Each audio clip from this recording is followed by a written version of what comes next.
Hello, today I'm going to be filming a little pack with me whilst I talk about how I'm not going to say overcame my travel anxiety, because if you have anxiety, you'll know it just kind of lingers in your life for like maybe forever. I don't know, I'm only 26, but I used to absolutely hate traveling and I would find it really stressful, but I've done quite a fair bit of traveling recently and I feel like I've really become more comfortable with it. So I wanted to share some tips and tricks with you and like what I pack for like a little overnighter. I hope you like this video. Please like and subscribe and let's get into it.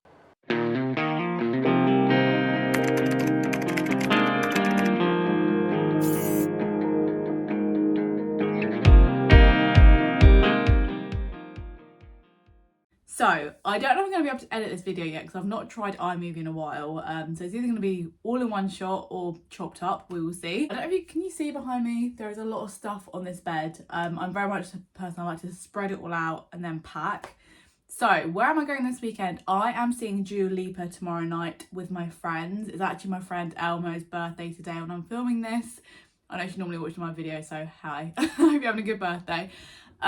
Yeah, but because it's her birthday, we thought we'll stay overnight, make a weekend of it and not have to rush for like last trains home, because we're going to Wembley Stadium and it's a bit of a nightmare to get from there back to London Waterloo. I mean, it is just one tube, but it's always really busy and everything. Let's show you what I'm packing.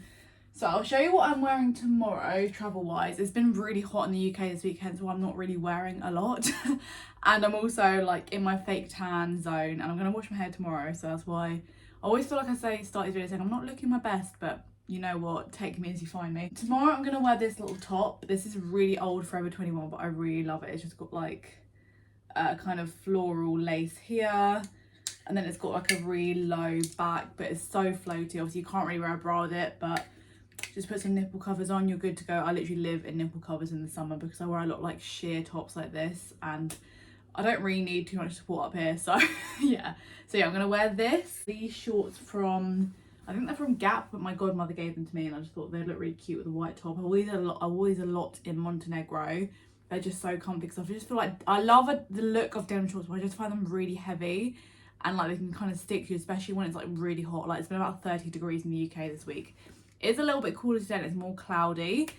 So I'm kind of hoping this sort of weather stays for tomorrow, because I said like watching a show in a massive stadium in like 30-degree heat, I am looking forward to the show, but yeah, I'm not looking forward to the heat in London, because I always feel like when you're in London it's like at least 5 degrees hotter than like everywhere else. Yeah, so that's just a good like travel option. Then I'm gonna get up now and actually start packing. So also I'm not gonna pack that, I'm gonna put that outfit on the chair behind me here, that chair. So, right, so what I'm actually wearing tomorrow for Dua Lipa is this little ensemble,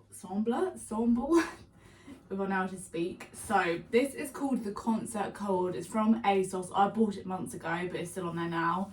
There's just a pink, sort of sparkly bandeau top and a little skirt.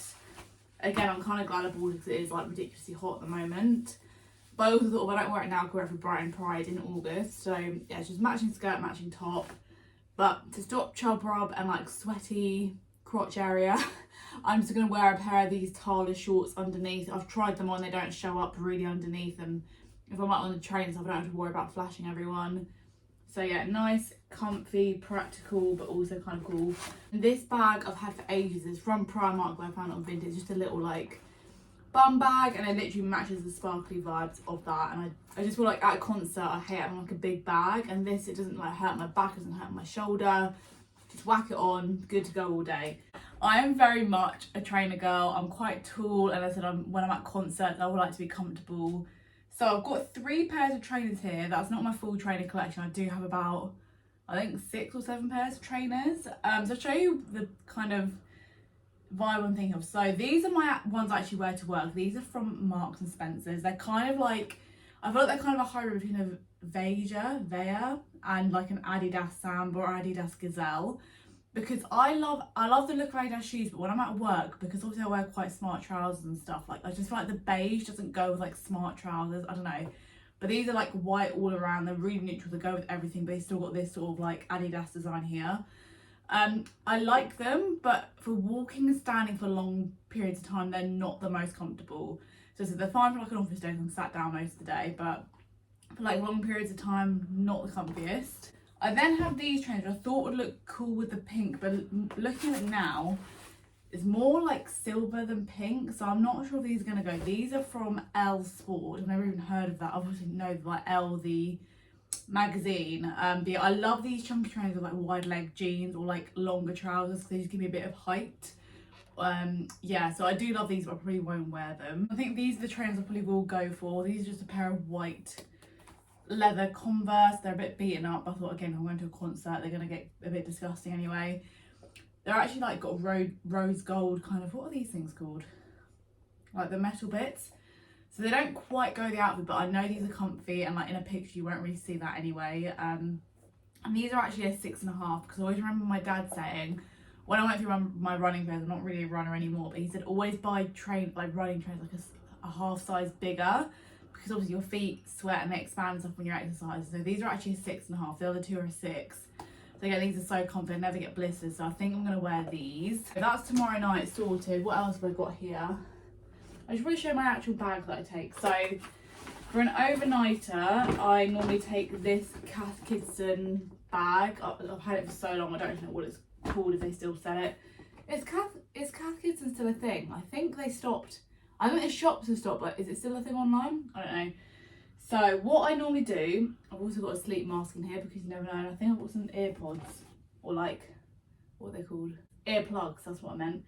But yeah, I normally pack in a very specific order. I always pack stuff I'm not wearing on the day, like first. So options for Sunday, me and my friend are literally just going for brunch, then coming home again. So I have bought a pair of denim shorts in case I change my mind. I just remind me I need to pack a t-shirt as well. Or I was thinking of wearing this on the Sunday maybe. So I've got a pair of denim shorts if I need them. But I've also got this dress, which again is so comfortable. It looks kind of smart. So this is an Oliver bonus dress. There's actually a story behind this dress. If you've followed me for a while, you will know it. So I went to the podcast awards, oh my God, like 4 years ago now with my old job. And I actually bought a River Island play suit. But when I arrived at Victoria train station, I went to the toilet and the whole zip like broke, and there was no way I could like tie it up or anything. I was like, oh my God, what the hell am I gonna wear? I can't like tie up like a ripped play suit. So Oliver Bonus was the only shop I could find. And luckily this was in my price range. So it just ties up at the back, but it's so like floaty, but like a really nice bright colour. So yeah, now I wear it like a lot nowadays, sort of during the day. I don't know if it's TMI, but I think if you're someone who likes wearing like a white top, would highly recommend this like strapless. Well, it does come with straps, but I always take them off. These bras from Primark, they don't show up under like anything, and they're really comfortable. So yeah, if you need a good strapless bra or like a good bra to go under white tops, highly recommend. Got the rest of my underwear here, and some socks. I've actually got some like invisible Converse ones for like low rise trainers. They're really good. My nipple covers here, again these are from Amazon, you get them like a pack of 5.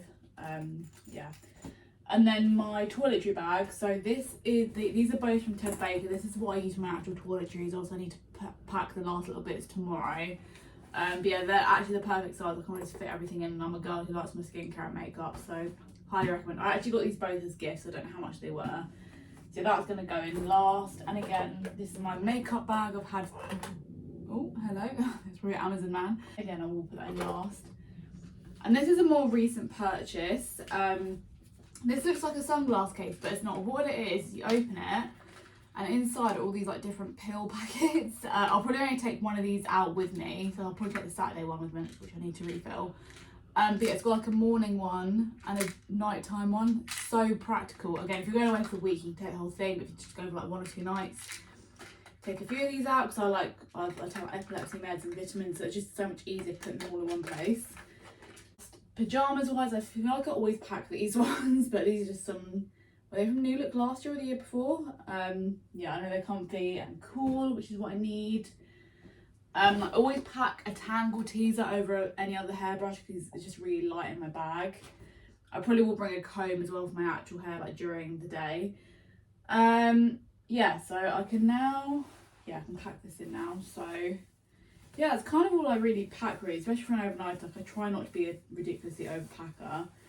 But yeah, when it comes to actual like traveling abroad, I do overpack. But I've not actually spoken about my travel. Oh, I need to get a label out of this, it's a bit embarrassing. Yeah, so I'm going to start with like when I first started experiencing travel anxiety. There's two trips in particular. I remember I was just really unwell. I would probably skip ahead if you don't like talking about sick and stuff. So when I was, would I've been 15 or 16?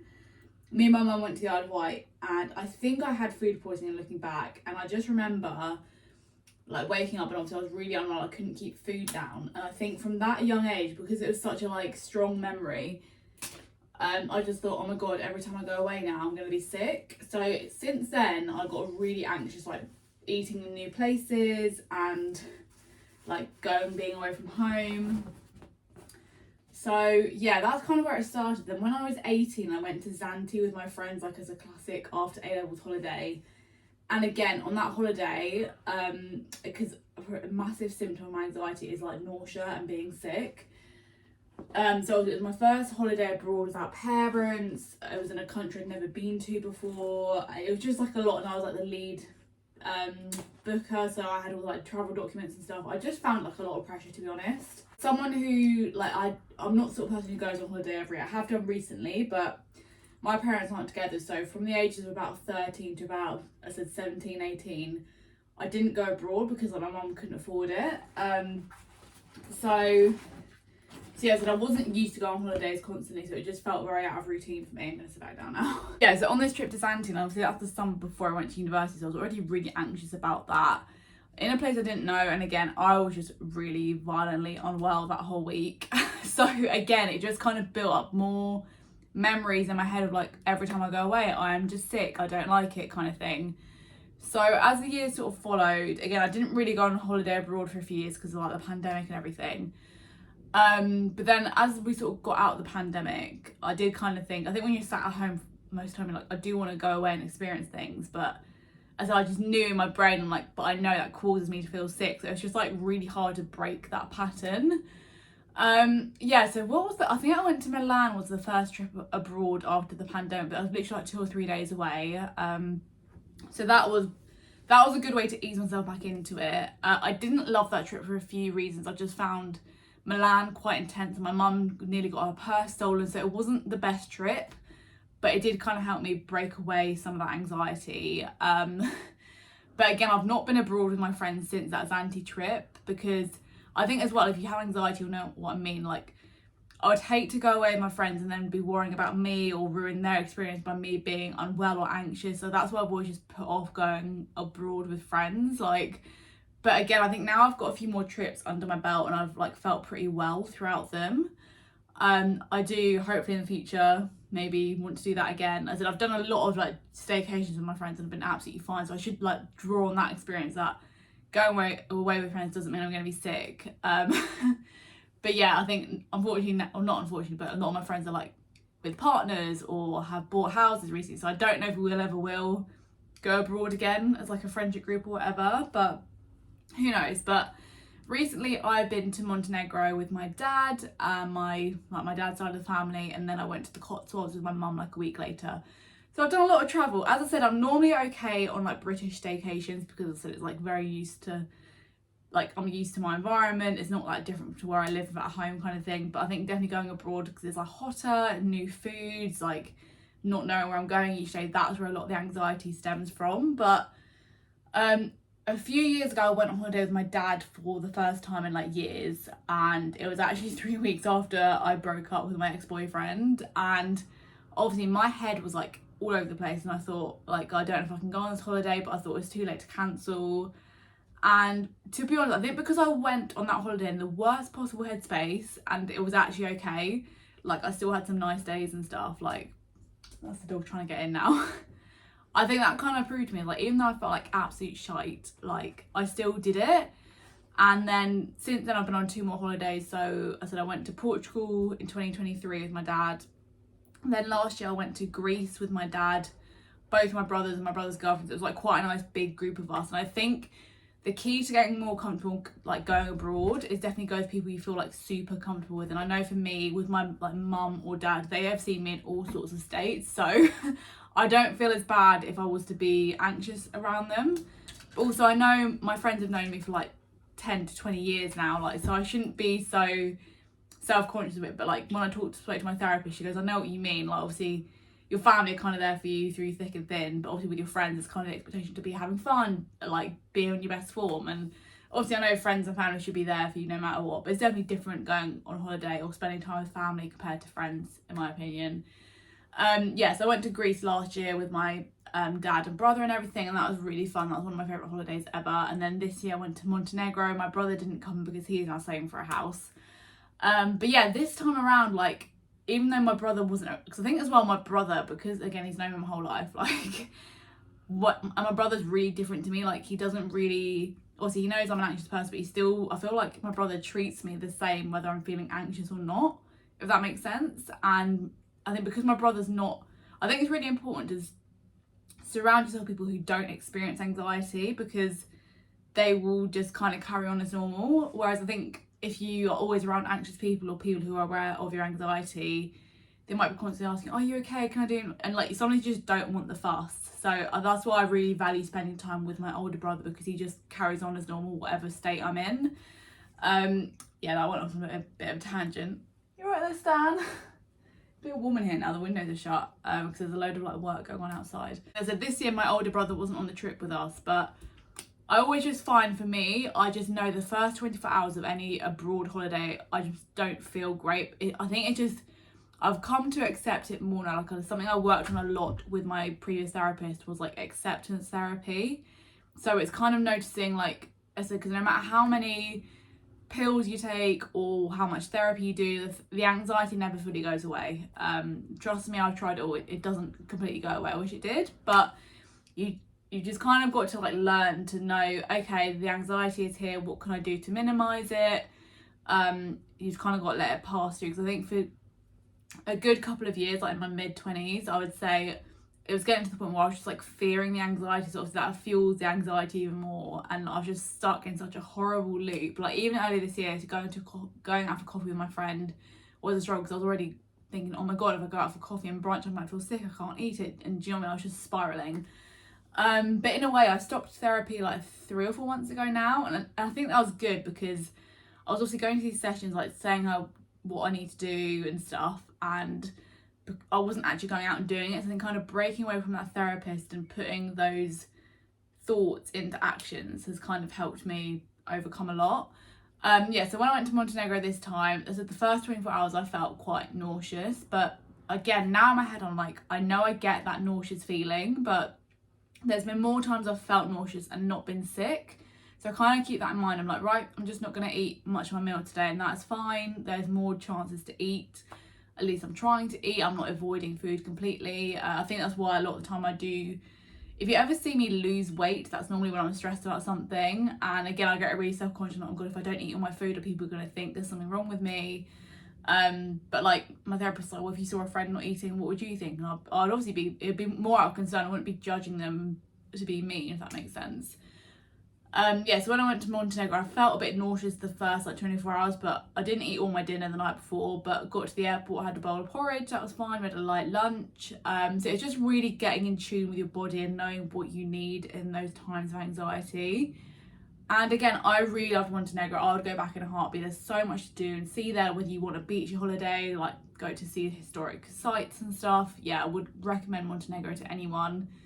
And I was definitely getting in a phase of like, if I had loads of plans, that would make me really anxious as well, because oh god, I've got to like prepare for all my anxiety and all these situations. But I'm very much a like creature of routine, and my routine has been completely off the past month or so. Like if you follow me anywhere else, you know I've been really busy. Been away. I think it's been good to break away from that routine, because I feel like sort of January and March I didn't really go out and do much. So when it came to going out and doing something, it felt so abstract from my routine, it would freak me out. But so because every week my life has been so different recently, I'm just kind of getting used to adapting to newer situations, and again sort of proving to myself when that anxiety does arise, nothing horrendous has happened. Like I've not been sick in over a year from anxiety. I've still been able to eat most of my meals even when I felt anxious. So hopefully that has kind of helped. I always like try to journal, meditate and read before I go to bed, because that helps me really relax. And again, on those days where I'm not overly hungry, I don't force myself to eat. Like obviously I try and eat like little and often, but it's just being more respectful. Whereas I think a few years ago I was just trying to eat a whole meal to appeal appear normal. But yeah, I'm definitely like in a better headspace than I have been in recent years. And again, I think it's just putting like little steps in, like whether it be shorter trips or doing something slightly different with a friend than normal, and just building up on those good experiences. I think because when you have so many experiences with bad anxiety, you just think, I'm just gonna be like this forever. But I promise you won't be like that forever, because I feel like I've been through 3 serious bad patches of mental health, and each time after I've just felt like a way better version of myself. So hopefully this video has helped in some kind of way. And also another thing, I always carry mints on me, because like mints just take away the feeling of like being sick. I don't know what it is, but always have some mints on you. I always have like headphones on me if I need to listen to music. But yeah, I feel like it's a bit of a ramble towards the end, but hopefully this has helped. And if you struggle with travel anxiety and you have any questions, please let me know. Not sure what video I'll be filming next, but I'll try and think of something. Hope you are enjoying this really hot weather in the UK. Please stay safe out there, stay hydrated, stay in the shade. And of course there'll be content from Dua Lipa on like Instagram and TikTok. But yeah, thank you for watching, and yeah, please like and subscribe, and I'll see you soon.